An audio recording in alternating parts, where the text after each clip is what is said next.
এবার ভারতের সঙ্গে সম্পর্ক ঠিক করার জন্য ট্রাম্পকে হুমকি। মার্কিন প্রেসিডেন্টকে হুমকি দিলেন ট্রাম্পেরই সতীর্থ। শুধরে যাওয়ার বার্তা রাষ্ট্রপতি আমেরিকার প্রাক্তন রাষ্ট্রদূত নিকি হেলের। বিস্তারিত সে বিষয়ে জানবো। টেলিফোন লাইনে যুক্ত হয়ে গেছে প্রতিনিধি সৌম মুখোপাধ্যায়। সৌম, মার্কিন প্রেসিডেন্টকে হুমকি দিলেন ট্রাম্পেরই সতীর্থ। এবার কি নিজ ঘরে কোণঠাসা হচ্ছেন ট্রাম্প, কি বলবে? বোঝা যাচ্ছিল না, কিন্তু ক্রমাগত সেই জিনিসটাই সামনে আসতে আরম্ভ করেছে। কারণ যেভাবে রাশিয়া থেকে তেল কেনার জন্য ভারতের ওপর অতিরিক্ত শুল্ক বারবার চাপিয়ে চলেছে মার্কিন প্রেসিডেন্ট ডোনাল্ড ট্রাম্প, 28শে আগস্ট থেকে অতিরিক্ত 50% শুল্ক চাপানো হয়েছে এবং ভারতের সাথে ব্যবসা করতে গেলে ভারতের কোম্পানিগুলো সেটাই মানতে হবে, আমেরিকা যদি তারা রপ্তানি করে কোনো দ্রব্য।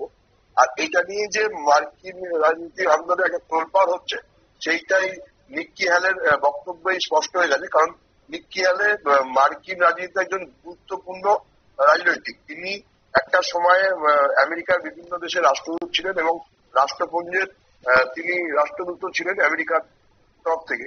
পাশাপাশি তিনি 2024 সালে ট্রাম্পের হয়ে নির্বাচনী প্রচার করেছিলেন এবং তিনি ট্রাম্প প্রশাসনের একটা গুরুত্বপূর্ণ একজন আধিকারিকও ছিলেন।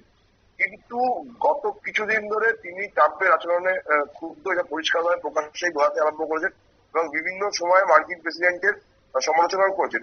এবার তিনি ভারতের সাথে আমেরিকার যে সম্পর্ক তলানিতে এসে থেকেছে সেটা মনে করিয়ে দিয়ে ট্রাম্পকে সরাসরি হুমকি দিলেন। তিনি বললেন যে ওয়াশিংটন এবং নয়াদিল্লির মধ্যে সম্পর্ক ট্রাম্পের জন্য ভাঙতে বসেছে, এই সম্পর্ক দ্রুত ঠিক করতে হবে।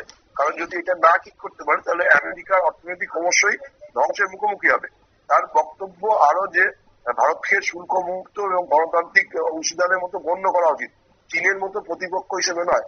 কারণ চীন এতদিন ধরে রাশিয়ার থেকে তেল কেনা সত্ত্বেও আমেরিকার বেইজিং এর ভয়েই কিছুটা শুল্কের খাড়া চাপায়নি তাদের উপর, কিন্তু এখন রাশিয়ার সঙ্গে ভারতের তেল চুক্তি নিয়ে তারা শুল্ক চাপাচ্ছে। যদি আমেরিকা সত্যি চীনের বাণিজ্যিক আগ্রাসন রুখতে চায় তাহলে ভারতের সঙ্গে তাকে সম্পর্ক শোধরাতে হবে। আগের যেরকম ভারত ও আমেরিকার সম্পর্ক ছিল সেই সম্পর্ক করতে হবে। কারণ চীনের সঙ্গে লড়াই করতে গেলে আমেরিকার ভারতের মতো বন্ধুই দরকার। যদি ভারত পাকিস্তান বা শুল্ক যুদ্ধ নিয়ে আমেরিকা ভারতের উপর প্রভাব বিস্তারের চেষ্টা করে তাহলে কিন্তু সেটা আমেরিকার অর্থনীতির পক্ষে খারাপ হবে এবং আগামী দিনে আমেরিকান কোম্পানিগুলো যারা সারা বিশ্ব জুড়ে ব্যবসা করতে চায় তারা কিন্তু ক্ষতিগ্রস্ত হবে।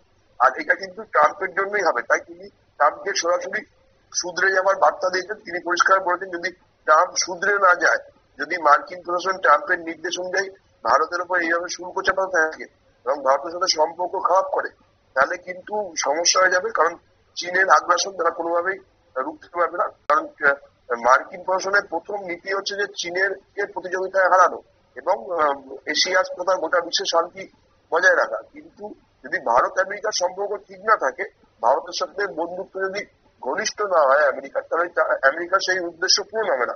আর সেই জন্যই তিনি ভারত আমেরিকার সম্পর্কে ফের পুরনো ট্র্যাকে ফেরানোর পক্ষে সওয়াল করেছেন। আর এটা থেকেই স্পষ্ট হয়ে যাচ্ছে যে মার্কিন প্রেসিডেন্টের মধ্যেই ক্রমশ ক্ষোভ আমেরিকার অন্দরেই বাড়ছে। এলন মাস্ক থেকে যে ঘটনা শুরু হয়েছিল সেটা এখন নিকি হ্যালেতে এসে পৌঁছেছে। আগামী দিনে যদি ট্রাম্প না শুধরে যায়, ভারতের সঙ্গে যদি তিনি এরকম ভাবে শুল্ক যুদ্ধ চালিয়ে যান তাহলে তার পক্ষে বড় সমস্যা তৈরি হতে বলেই মনে করা হচ্ছে। অঙ্কিতা, একদমই ধন্যবাদ।